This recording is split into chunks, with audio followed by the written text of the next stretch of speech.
Well, I wonder what we're going to be doing this week.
Alright guys, since we get the Swather in the shop here, I figured I'd give you just kind of a quick overview of our engine on it. We'll do the interior when we're actually using the thing. But it's just a little teeny tiny diesel engine on these things. Swathers are probably one of the more simple kind of machines we got on the farm here. It's a 99 horsepower Cummins. We'll hop over to the other side here. So yeah, like I said, just tiny, not much horsepower at all. Just a little teeny tiny guy. Don't need a ton of power to run the Swather. I'm going to get the header next after I'm done with the oil change here. We're just kind of cleaning things up. But yeah, it's just pretty simple. You can see down in here actually. You got a lot of lines and stuff running, but yeah, a lot simpler than a bunch of the other equipment we got around here too. So just doing an oil change. We're going to check some other fluids and stuff on it too. Our hydraulic oil level. Gotta make sure everything's working in the cab, our AC's working and everything else there. But yeah, I figured I'd just give you guys a little quick overview of that guy. So I was working on the Swather a little bit more there, and my boss came in the shop and said, I think one of the steers might be out. So I figured instead of taking out the side-by-side or four-wheeler and running over our spring wheat, you can see it all there. Not the best looking crop, but I didn't want to drive over it, so I figured I'd just use the drone and see if I could at least find where the fence was broken and maybe try to get the steer back in the fence using the drone. And it actually kind of worked surprisingly well. I wasn't sure how well it would do. You can see we kind of got him moving a little bit. It took a little bit of time, and I was just still trying to figure out the controls for the drone. I didn't want to hit any fence or anything being that close to the ground. But the steer did not like the drone much, so he was kind of backing away. He wasn't too wild, I just didn't want him to run out in the middle of the field. He was sticking pretty close to the fence and his other buddy there. And also, if you guys don't want to see any cow dung, you might want to skip ahead a little bit. I'll put a chapter mark in there, because he does use the restroom here in a little bit. So now we're back to the one-time speed here, and in just a second is when we're actually going to get him back inside of the fence. So there we go. He's just using the bathroom real quick.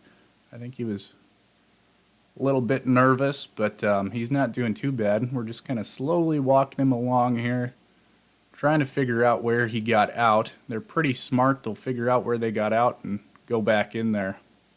So I didn't try to move the drone much here because I didn't want to scare him any. Kind of got a little tangled up in the fence there a bit. But then you can see he just finds a little hole and he pops right through there. And then I also knew exactly where the fence was having some issues so I could fix it. We pop back up to a little bit higher up in the sky there, and we make our way back to the house. You can see we got one big pond there on the right, and they have lots of green grass right in the bottom, but everything else on top is pretty dry and dead. And you can see our first little pond up in those trees there.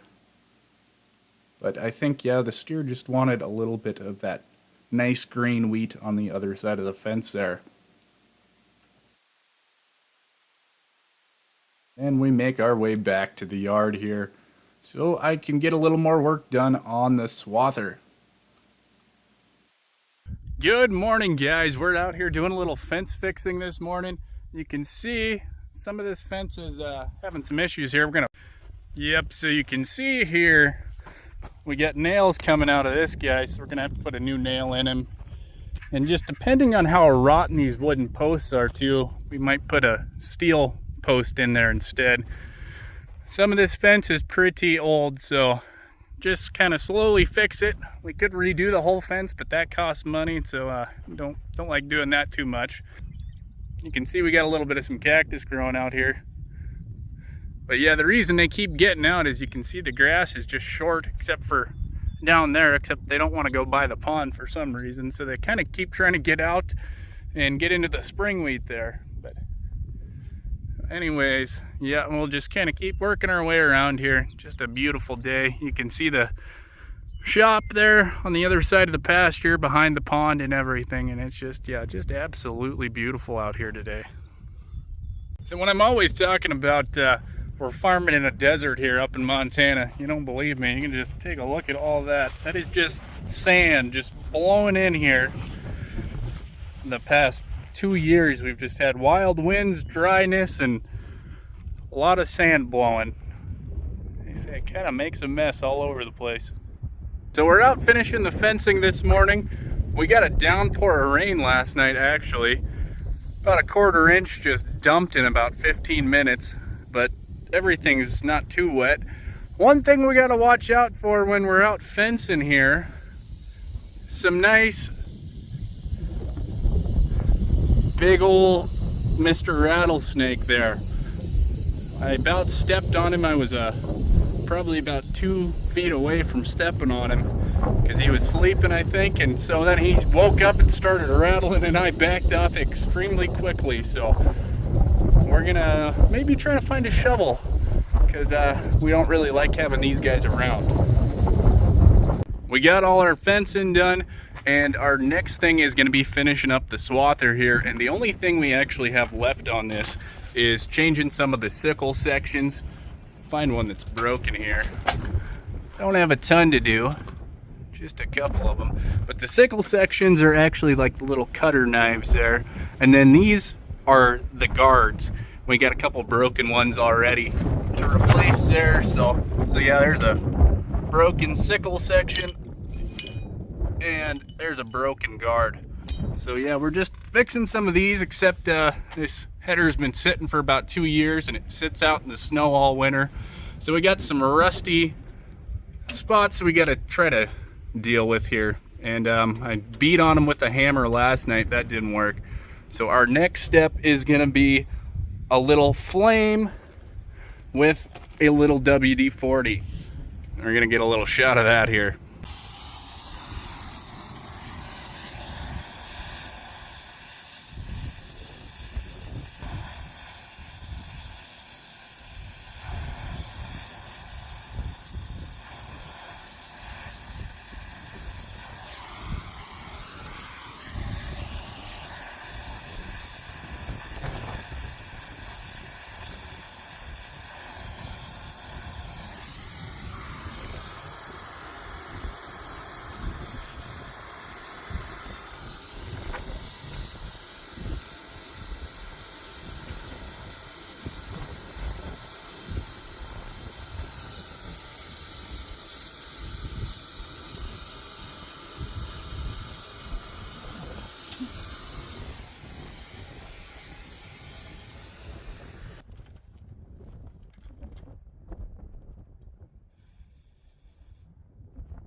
So then what that does is the heat actually helps to break the rust up a little more.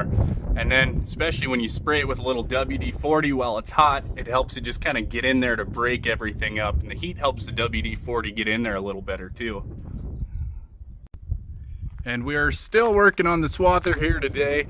However, we're gonna do a little mowing with the bi-directional tractor and the John Deere mower this morning. So as you can see, it's kind of a weird setup. We got the front loader here.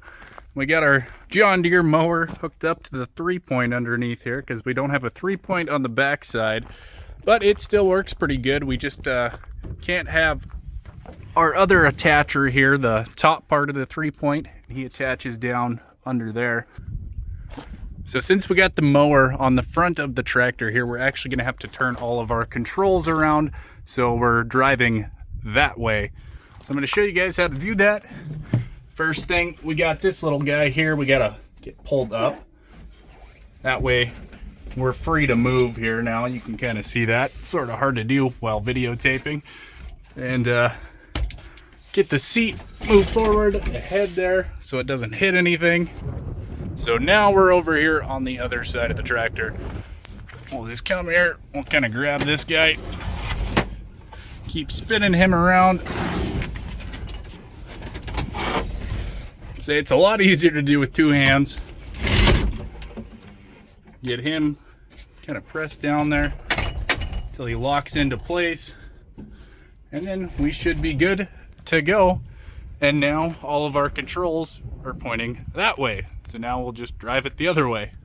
One thing about going this direction compared to the other direction how we normally have it sit is it's very slow top speed. We're going about as fast as we can right now. It's only about 7.1 miles an hour. When we have the cab turned around this way, we can go about 17. So I don't know if that's how it's supposed to be with this tractor or if there's something wrong with it, but it is slightly annoying when you're trying to use it for mowing and stuff. So if anyone knows anything about these New Holland TV140s, you should let me know in the comments, because it would be a lot nicer if this thing went a little faster than 7 miles an hour. It takes a little while to get anywhere. Another quick little easy fix here. We want our air conditioning to work here. We gotta take our little jumper wire. He runs over to the AC compressor. And we'll just get him hooked on there. That way we got juice to him there now. Say just a little quick, simple, easy fix, and we just unhook it when we're done so we don't drain the battery down. And now we're out mowing. We're just actually cutting down some foxtail on the side of the road here before it goes to seed and makes a mess in all our fields. And so it does a pretty good little job there. Just kind of cruise along and hope we don't hit any big rocks and start any fires. So